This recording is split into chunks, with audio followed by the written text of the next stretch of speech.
Salmo 23. Irmão, hoje vamos fazer uma série de mensagens sobre o Salmo 23. E hoje vamos falar sobre o Senhor é o meu pastor, nada me faltará. Diga assim: o Senhor é o meu pastor e nada me faltará. Irmãos, quando eu falo de salmos na Bíblia, estou dizendo de hinos, orações, poesias e cânticos. Então, quando você está lendo a sua Bíblia no livro de Salmo, são 150 salmos. Então, do capítulo Salmo de número 1 até o 150, alguém orou, alguém cantou, alguém fez uma poesia, uma canção. E a maior parte dos salmos que nós temos na Bíblia foram escritos pelo nosso pastor, nosso amigo, nosso rei, conhecido como Davi.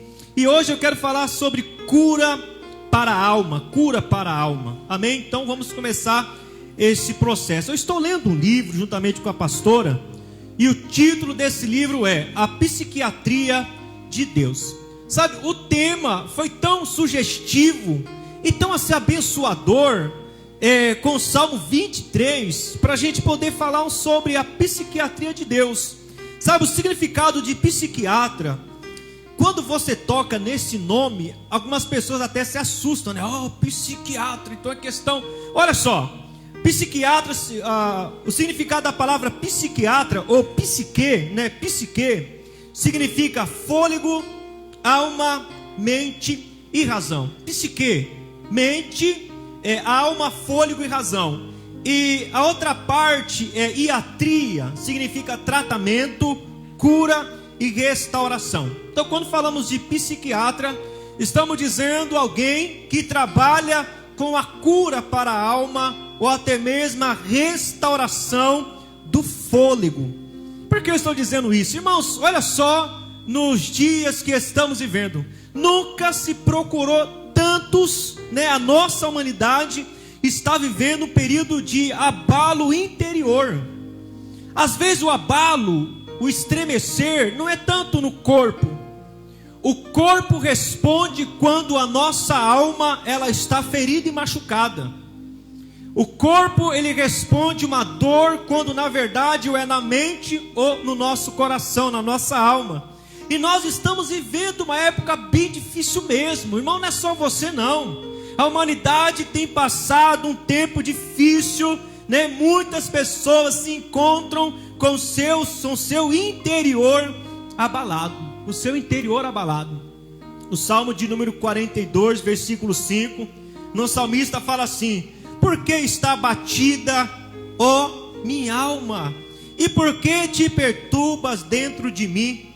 Sabe quando alguém que está conversando com si mesma, você acha que já fez essa pergunta para você mesmo?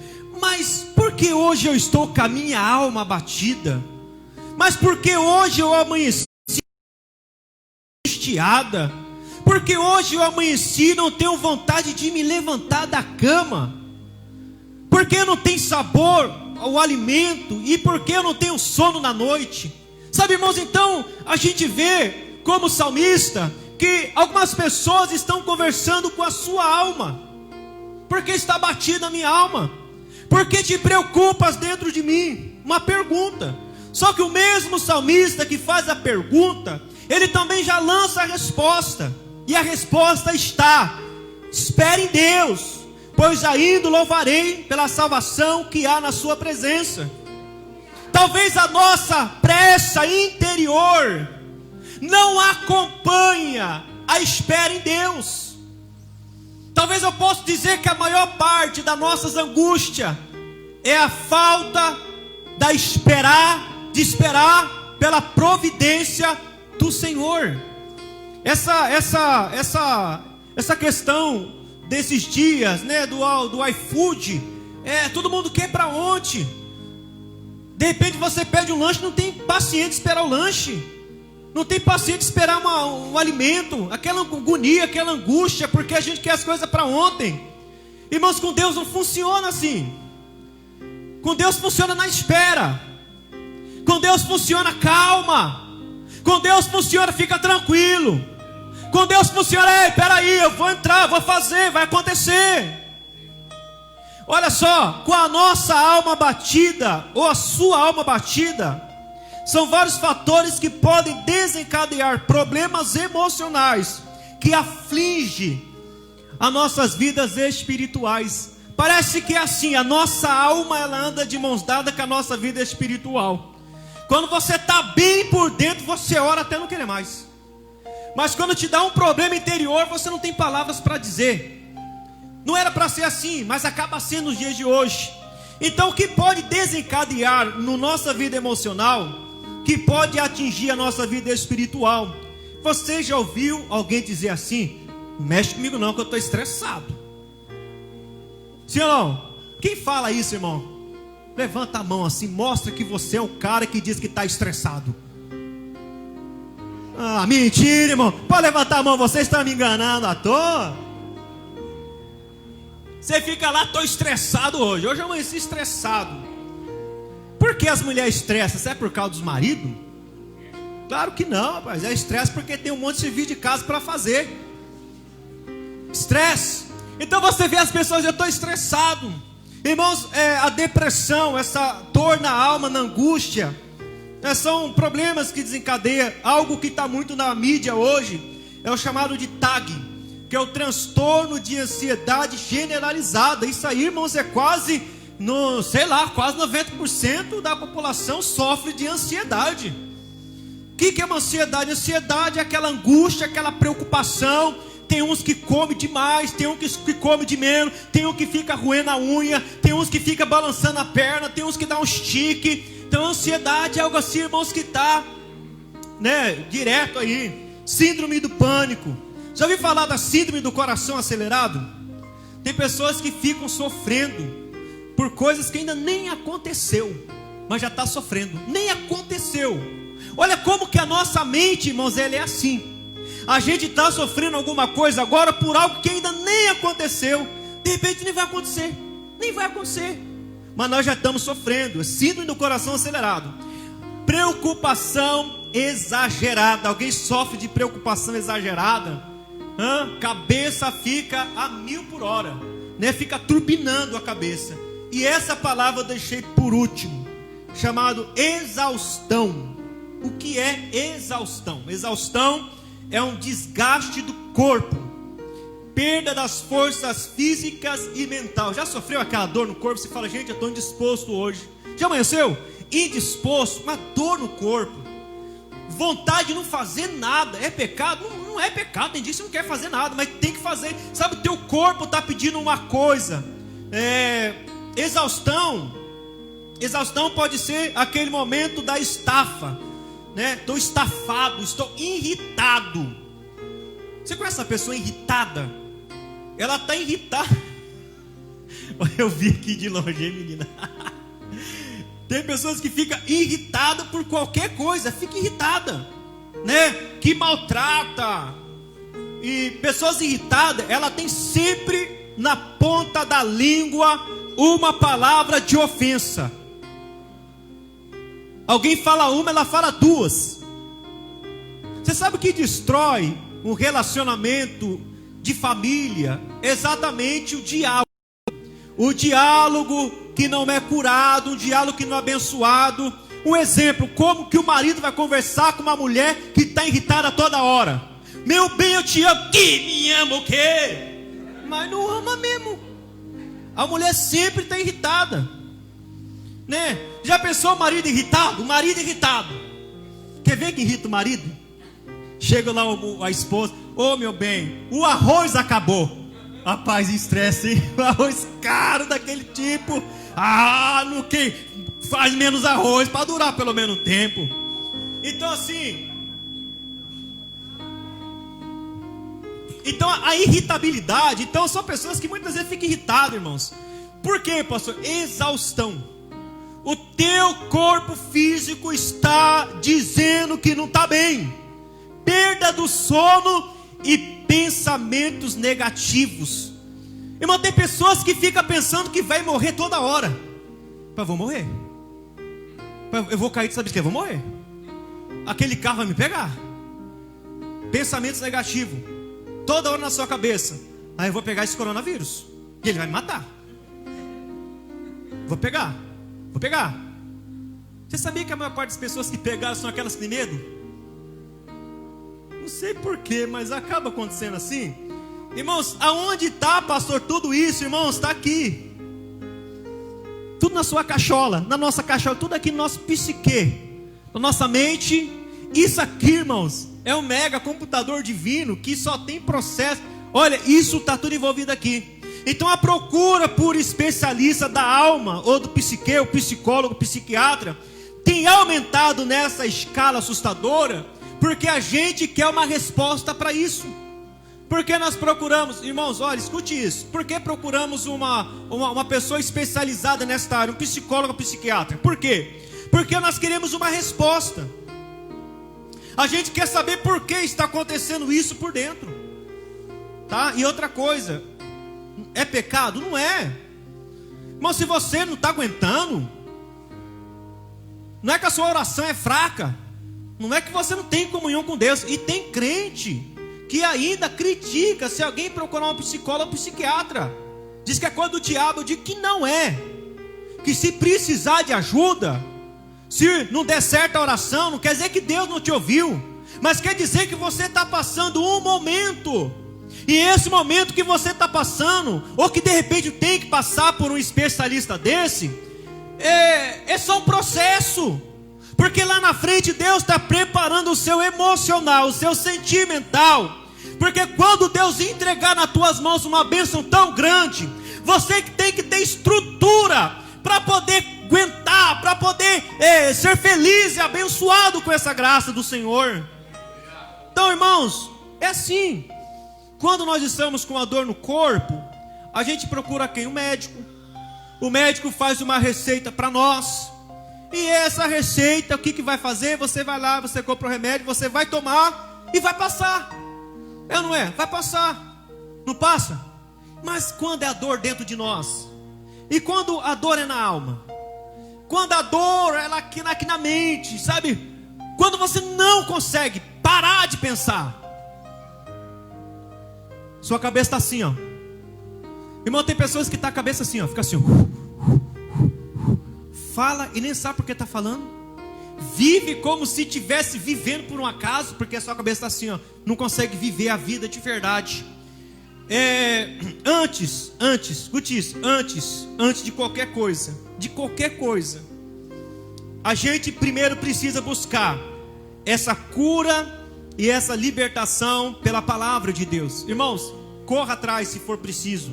Não estou dizendo para você não procurar os especialistas, mas antes de tudo, busque a palavra de cura.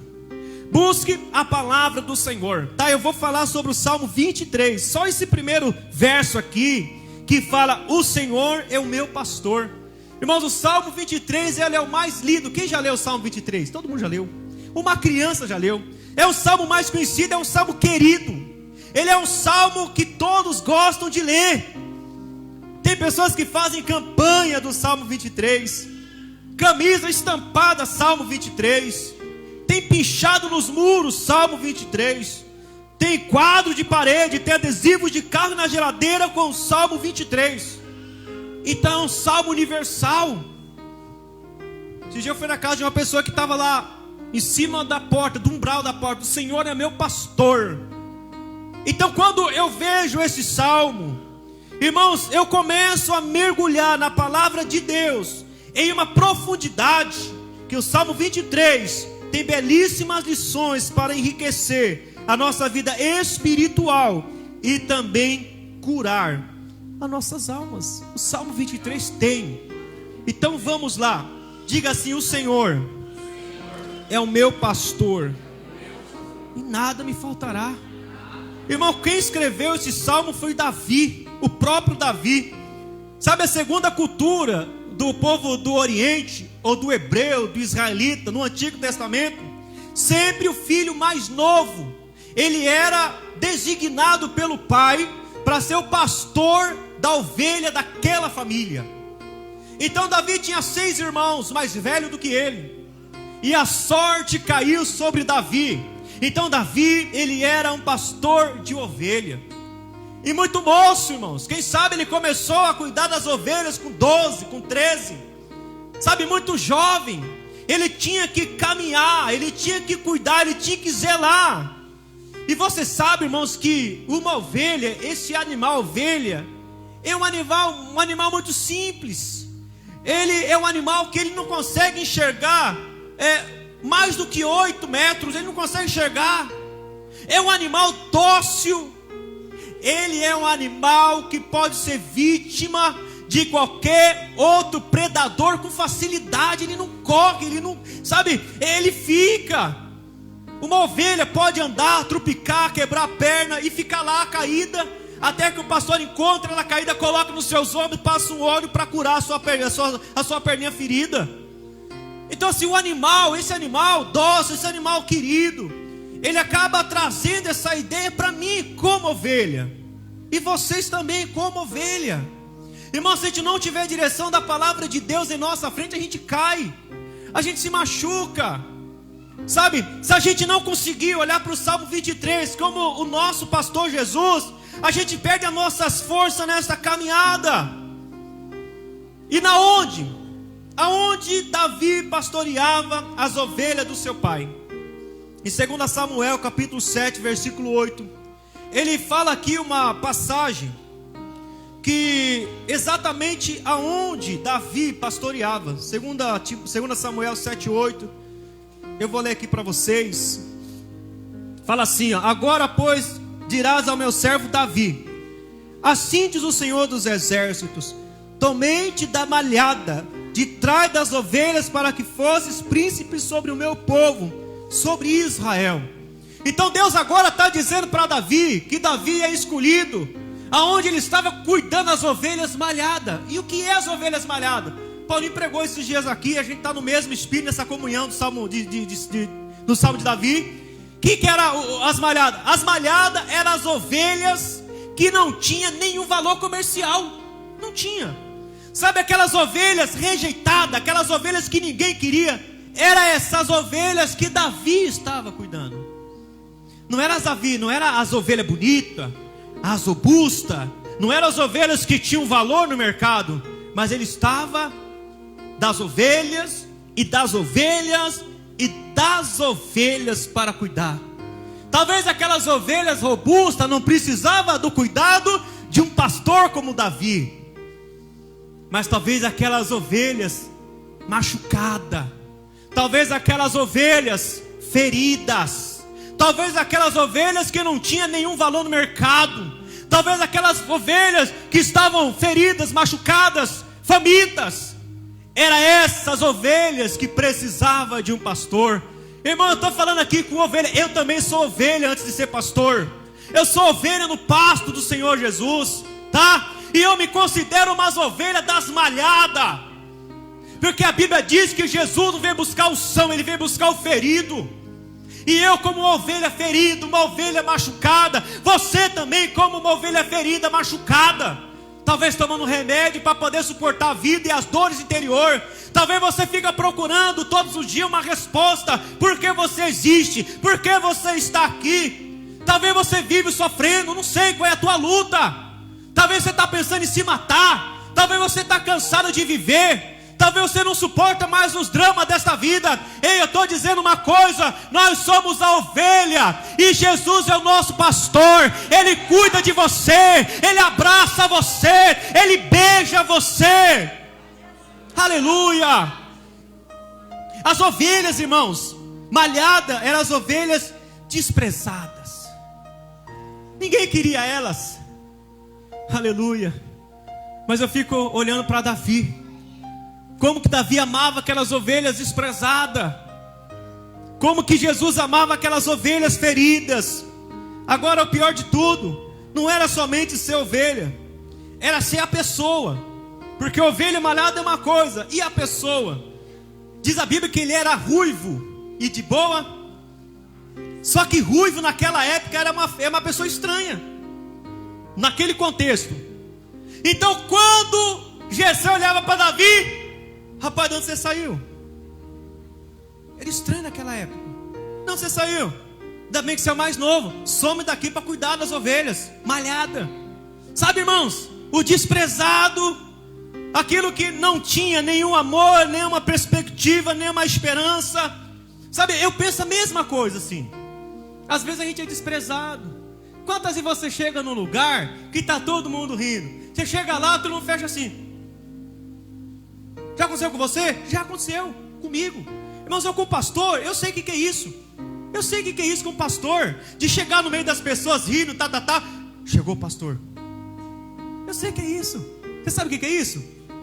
Você já foi desprezado pelo pai, pela mãe, já foi desprezado pelo filho.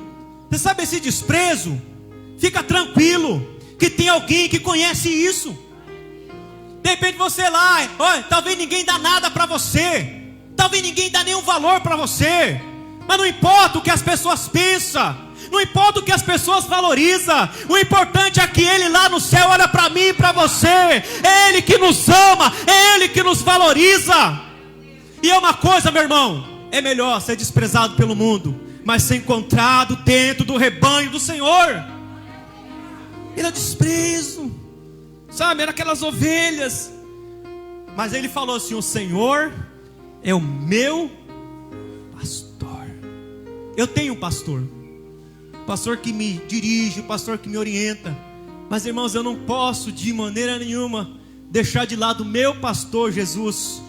Sabe, eu como ovelha, que eu estou ferido, machucado, sabe o que eu faço? Eu vou lá, deito no colo do meu pastor, choro todas as minhas mágoas para ele.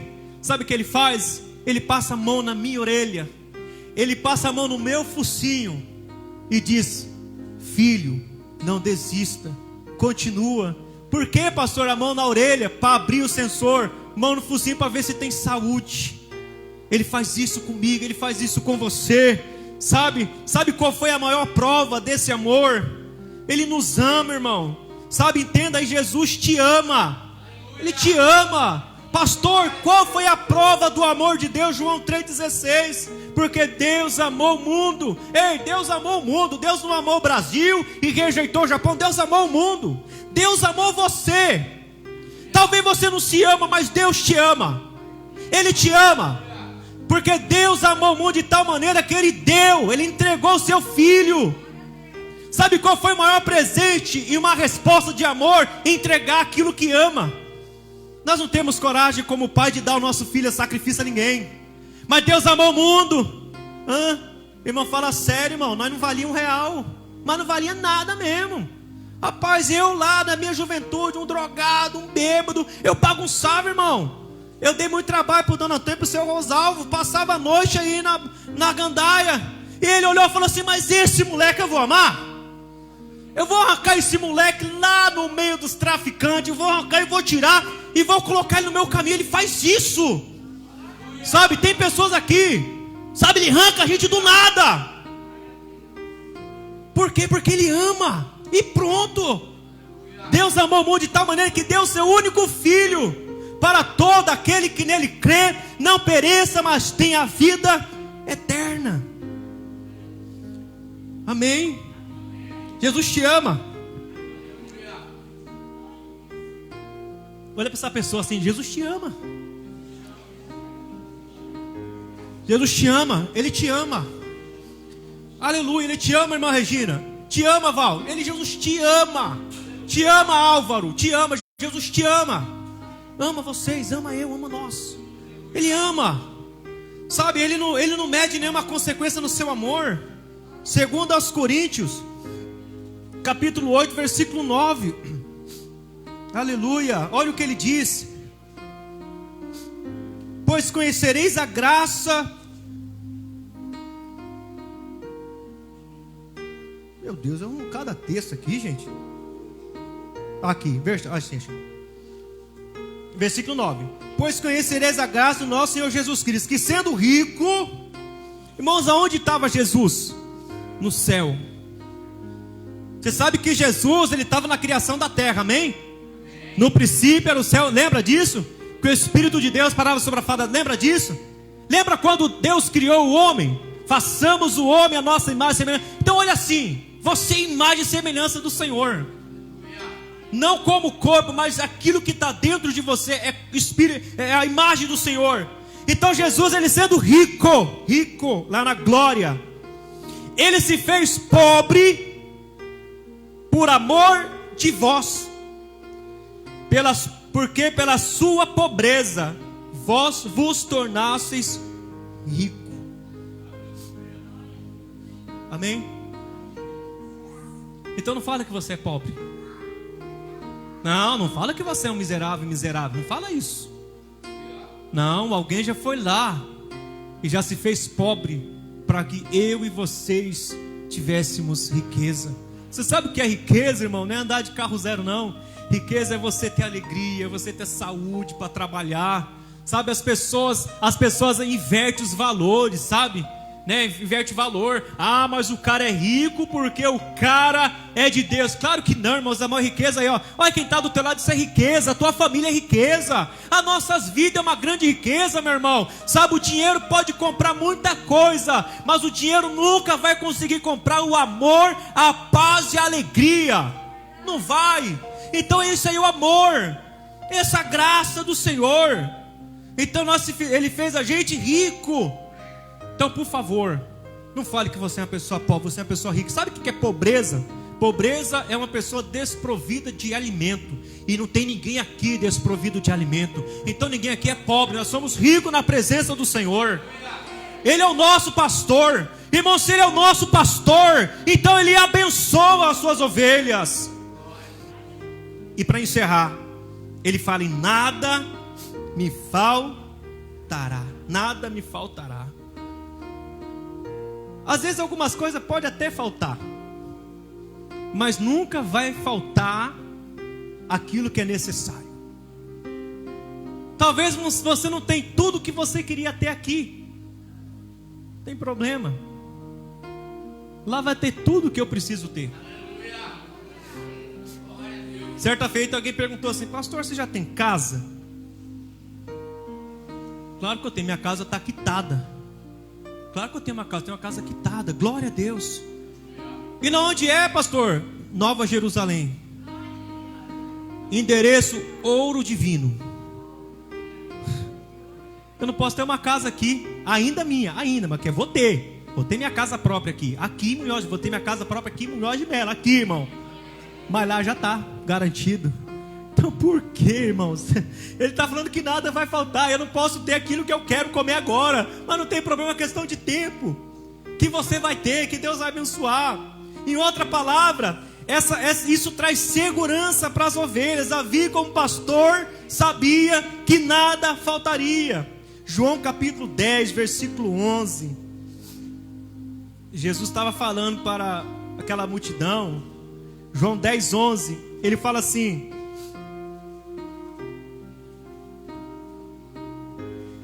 João 10, 11. Opa, no Lucas aqui. João 10, 11. Eu sou o bom pastor.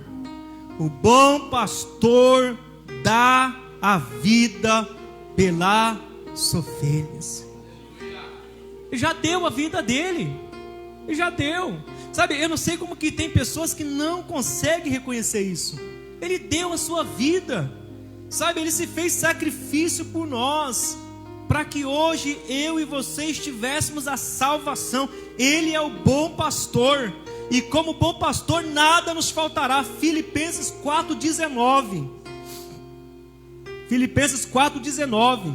E o meu Deus, segundo a sua riqueza em glória, há de suprir em Cristo Jesus cada uma de vossas necessidades. Mas Ele vai fazer o que, irmão? Ele vai suprir. Suprir não quer dizer que Ele vai fazer aquilo que você quer. Amém, irmãos? Irmãos, eu não sou um pregador de prosperidade fora da palavra de Deus. Ele fala que vai suprir. Ele fala que vai te dar um emprego para trabalhar, tá? Não vai pensar que o anjo vai trabalhar para você para te garantir a sua mesa, não. Ele vai te preparar o trabalho, vai te preparar recursos, Ele vai criar meios para que você possa ser suprido pela sua necessidade, pela glória de Deus. Tá? O que isso quer dizer, pastor? Olha aí para você, meu irmão. Todo mundo aí, ó, abençoa. Dá uma olhadinha para essa, olha mesmo para essa pessoa, olha aí, olha aí. Tá suprido, irmão? Amém? Tá suprido? Estão supridas? É o que está na palavra. Então, glória a Deus. Sabe, segundo a frase de Charles Allen, Deus tem provisões para atender a nossas necessidades. Provisões esta preparada antes mesmo que tivéssemos necessidade delas. Mas qual é a sua maior preocupação? Vou te mostrar. Mateus 6:8. Deus está falando que vai suprir. Deus está falando que Ele é o teu pastor. Ele está dizendo que nada te faltará. Mas eu vou te falar onde está a nossa maior preocupação. Mateus capítulo 6, versículo de número 8. Talvez essa seja a nossa preocupação.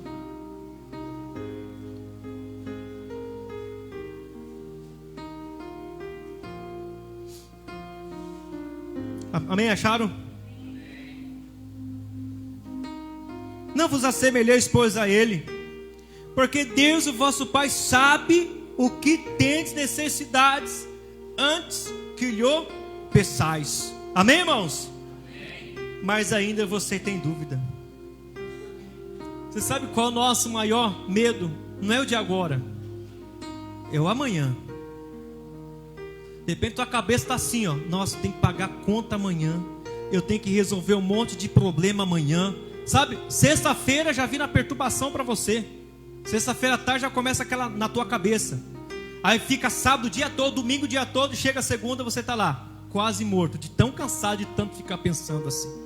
Irmãos, eu falo para você que eu também sou assim. E luto diariamente para não ser, irmãos. Porque isso consome. A preocupação, o que vai acontecer amanhã, tira a gente da base. Tira a gente da confiança no Senhor. Então a gente tem que lutar para que isso não traga essas preocupações. Olha o que diz aqui em Mateus 6:25. Por isso vos digo, não andeis ansiosos pela vossa vida, quanto ao que haveis de comer, de beber, nem pelo vosso corpo, quanto ao que haveis de vestir.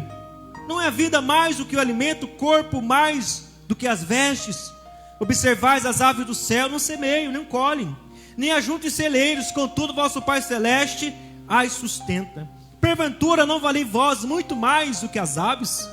Qual de vós, por ansioso que esteja, pode acrescentar um côvado ao curso da sua vida? Irmãos, o que você fez ontem passou. O que você conseguiu fazer hoje, beleza, mas amanhã não é nosso. Amanhã não é nosso, amanhã não é nosso. Não é nosso amanhã.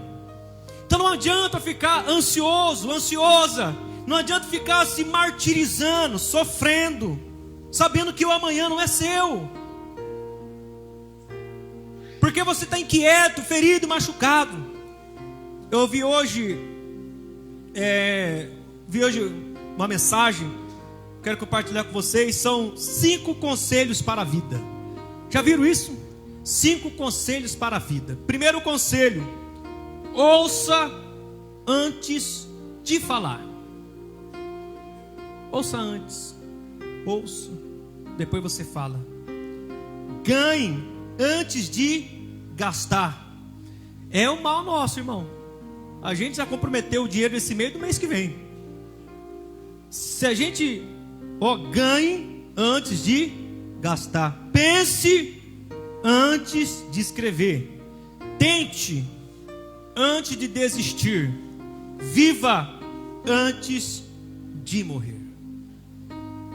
O fato é, meu irmão, nós estamos na fila. Vai vir para mim, e não adianta correr, vem para vocês também. Um dia a gente vai morrer. Não adianta, a gente vai morrer. Mas tem gente que está morrendo agora em vida. E isso não é bom para você e nem para sua casa. Viva a vida. Celebre a vida. Viva cada dia de uma vez. Por que o nome porque o nome presente, né? Hoje é um presente. Presente quer dizer alguma coisa que você ganhou. É um presente. O dia é o presente. Hoje é o presente, amanhã não cabe a nós, não cabe a você, não cabe a ninguém, só cabe a Deus. Nós não podemos tomar da sabedoria de Deus o que Ele quer fazer. O que nós podemos é nos orientar pela palavra. Então peraí, meu irmão, tem cura para a tua alma, tem cura para o teu coração. Descansa, descansa, descansa. Você consegue? Vê lá para mim no YouTube aquele louvor que você canta. Descansa. Isso, coloca para mim lá, fazendo favor. Salmo de número 37, versículo 25. Salmo de número 37, versículo 25.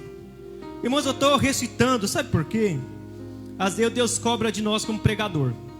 Existem vários tipos de sermões. Existe um sermão chamado dispositivo narrativo, que você prega o sermão sem usar o texto bíblico, somente o texto que você leu. E Deus falou assim: não, você tem que citar mais Bíblia na igreja. Amém, Senhor, fala para mim que eu vou mandar bala.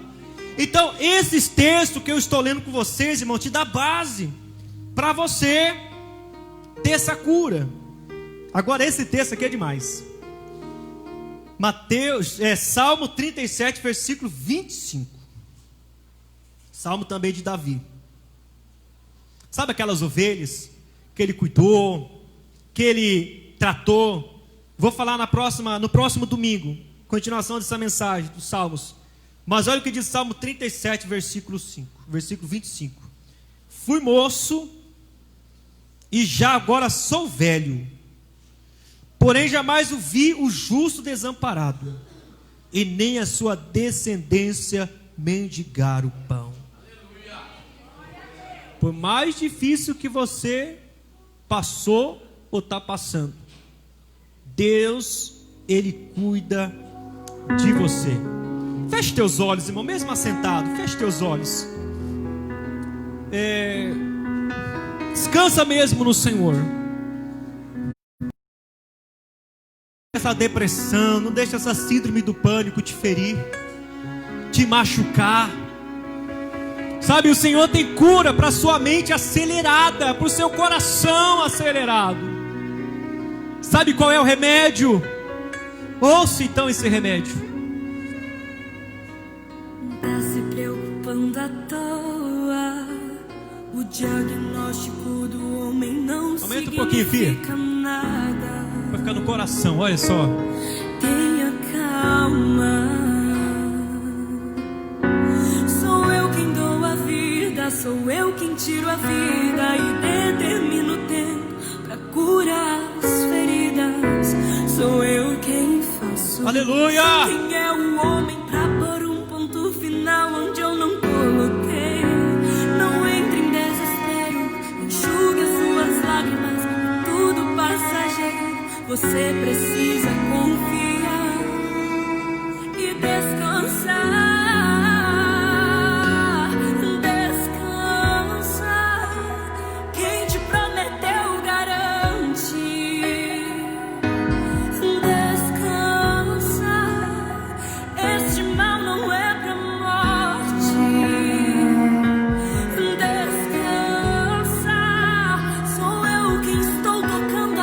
Ele toca em você nesta hora. Sabe, coloca na mão de Deus essa angústia. Coloca na mão de Deus essa dor na sua alma. Coloca na mão do Senhor. Coloca na mão de Deus. Deixe que Ele cura o seu coração. Deixe que Ele tira todo esse peso nos seus ombros. Essa angústia que está te machucando. Essa angústia que está te ferindo.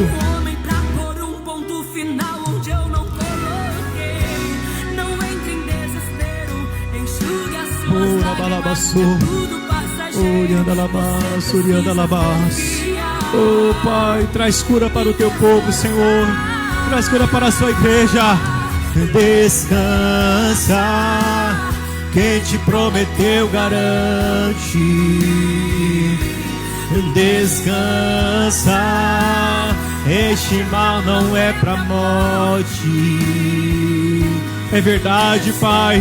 Irmão, descansa o teu coração. Descansa o teu coração no Senhor. Descansa o teu coração no Senhor. Aleluia. Pode abaixar, filha, pode abaixar um pouquinho. Aleluia, glória a Deus. Louvado seja o teu nome, Pai. Aleluia. Aleluia. Glória a Deus. Glória a Deus. Pastor Jesus, Tu és o pastor desta igreja também. Tu és o sumo pastor de cada um de nós. Queremos voltar para casa, Senhor, leves. Queremos voltar para casa com nossos ombros, ó Pai amado, erguido, com a nossa autoestima abençoada. Queremos voltar para casa com a paz do Senhor Jesus. Glória a Deus. Pode abaixar um pouquinho, irmãos. Ó, dá uma relaxada assim, ó. Uma relaxada. Descansa no Senhor. Descansa. Descansa em Deus. Que tudo vai dar certo. Tudo vai dar certo. Amém? Vamos colocar de pé. Quarta-feira nós temos nosso culto. Então, terça-feira, reunião de homens de valor, às 7:30 da noite. Reunião de homens de valor aqui na igreja, 7:30. Sábado que vem, a palestra com a doutora Leoni, aqui para as mulheres. E quarta-feira, nosso culto, campanha É Impossível, mas Deus Pode. Irmãos que eu os apresentei, vocês fazem parte da casa. O dia que vocês quiserem vir, as portas sempre abertas. Pai, em nome de Jesus, leva teu povo de volta para casa em segurança. Conceda a todos eles, ó Pai, uma semana de bênção e uma semana de vitória. Abra tuas mãos assim, ó. Que o grande amor de Deus e Pai, que a comunhão do Espírito Santo de Deus e as consolações do Eterno sejam derramadas sobre ti e sobre sua casa. Que Deus te guarde e te abençoe hoje para todos sempre. Quem crê, diga amém. Não pode cumprimentar, dá um soquinho nos irmãos aí, que a paz do Senhor.